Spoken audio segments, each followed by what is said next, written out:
Bienvenue dans La France Bouge, et elle n'a jamais aussi bien porté son nom parce qu'aujourd'hui nous faisons nos valises pour parler mobilité professionnelle. Si vous avez envie de rentrer dans votre région d'origine ou de quitter une grande ville mais que vous ne savez pas comment vous y prendre, on va essayer de vous montrer qu'il existe des moyens de vous aider.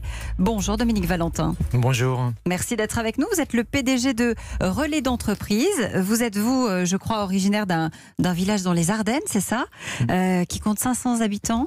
Et vous avez toujours eu personnellement besoin et envie de vivre au milieu de la nature, en dehors des villes.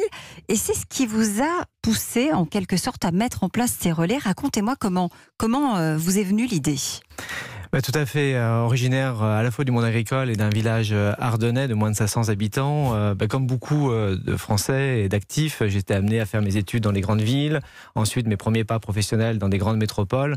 Mais j'ai toujours eu à cœur à retrouver cette qualité de vie dans des territoires dits ruraux ou périurbains. Sauf que très rapidement, je me suis rendu compte que la mobilité était compliquée. Que lorsqu'il s'agissait de se rendre sur des bureaux qui se situaient dans des grandes villes, on se retrouvait coincé dans les embouteillages, et en même temps de voir ces villages se vider les uns derrière les autres. Alors c'est pour ça que j'ai décidé de créer Relais d'entreprise pour rapprocher l'emploi à l'habitat et contribuer au rééquilibrage des territoires. Alors rééquilibrer en offrant une sorte d'interface, c'est-à-dire un lieu qui va être à mi-chemin entre le télétravail et l'espace de coworking, c'est-à-dire quelque chose qui nous permet de travailler à l'extérieur de la société dans laquelle on est employé. Complètement, on milite beaucoup pour une mobilité choisie à 2 pas plutôt qu'une mobilité subie à 7 lieux. 7 lieux, 28 km, c'est la moyenne des déplacements domicile-travail. Et on sait très bien que le télétravail va se développer pour plusieurs raisons, parce qu'on a aujourd'hui des métiers qui peuvent s'effectuer à distance, on est dans une économie du tertiaire, le management à la confiance. L'ordonnance Macron a facilité la mise en place du télétravail, et on est aussi dans une recherche d'une qualité de vie et d'une prise de conscience des empreintes environnementales de la mobilité. Et c'est en ce sens que il faut à la fois réfléchir sa mobilité différemment sans pour autant se retrouver isolé à la maison. Ça, c'est le risque, vous dites, avec le télétravail. Complètement. Et notion de tiers-lieu, quand on parle de tiers-lieu, c'est le 3e lieu qui n'est ni le bureau dans lequel on se rend habituellement, ni la maison qui peut amener aussi la suspicion du manager. Et puis on n'a pas toujours un environnement propice au travail à la maison. Ouais, j'aime beaucoup, vous dites, on est le lavoir numérique des temps modernes. Oui, c'est cette formulation qui permet de montrer aussi que ces espaces dans lesquels on vient effectuer un travail sont aussi des lieux de rencontre, des lieux d'effervescence. C'est un peu macho ce que je vais dire, mais à l'époque des lavoirs, on venait laver son linge, mais en même temps c'était le Facebook, le réseau social de l'époque. Et on avait aussi le café, qui était aussi l'autre réseau social, cette fois-ci plus pour les hommes. C'était une réalité. C'était une réalité. Maintenant, il faut recréer à la fois des conditions pour effectuer son travail et en même temps créer du lien. Et c'est pour ça que de nombreux villages peuvent avoir cet effet de levier à actionner. Justement, Elisabeth, la mobilité professionnelle, ça concerne beaucoup de monde aujourd'hui. 8,7% des salariés ont changé de zone géographique dans le privé, contre 4,2% dans la fonction publique. C'est une enquête qui a été effectuée par l'INSEE récemment.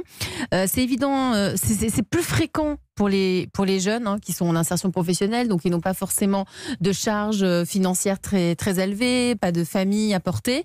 Dans le privé, les cadres sont moins mobiles que les autres catégories, avec notamment un effet de concentration forte sur la zone d'emploi, évidemment, en région parisienne.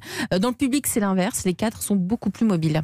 Alors justement, moi j'aimerais savoir comment vous avez identifié les lieux où vous avez installé ces fameux tiers-lieux. Vous travaillez en partenariat avec les collectivités qui vous disent, là j'ai un bâtiment qui est vide, vous pouvez vous y installer? Alors tout à fait, nous accompagnons principalement les territoires ruraux à l'échelle d'une commune ou d'une communauté de communes dans une étude de faisabilité, une étude de dimensionnement, parce que chaque territoire a ses particularités.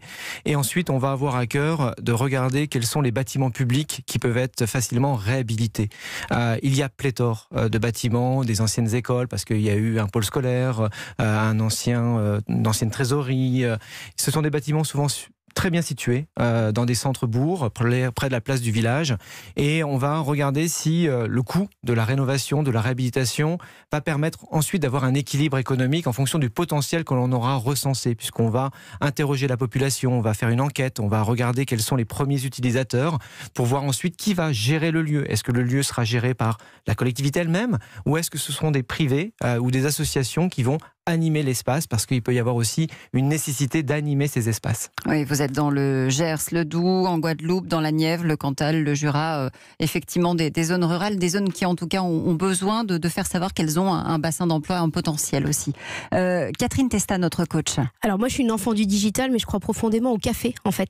À la force du bar, je travaille dans les bars dès que je suis en déplacement parce que ça crée de la curiosité et de la mixité. Quand on est sur le territoire aujourd'hui, qui vient... Alors votre site déjà est une mine d'or pour tout ce qui est tiers-lieu, c'est incroyable, il faut vraiment aller le visiter.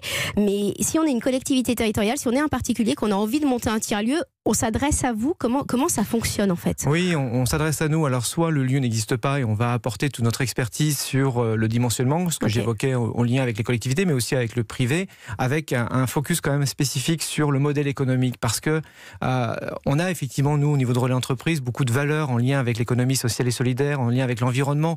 Mais on sait très bien que si le lieu n'est pas équilibré sur le plan économique, il ne sera pas pérenne et donc l'impact territorial ne sera que de courte durée, ou alors il faudra aller chercher les subventions, les aides, et on sait très bien à un moment ou à un autre qu'un modèle économique ne peut pas fonctionner uniquement sur les subventions.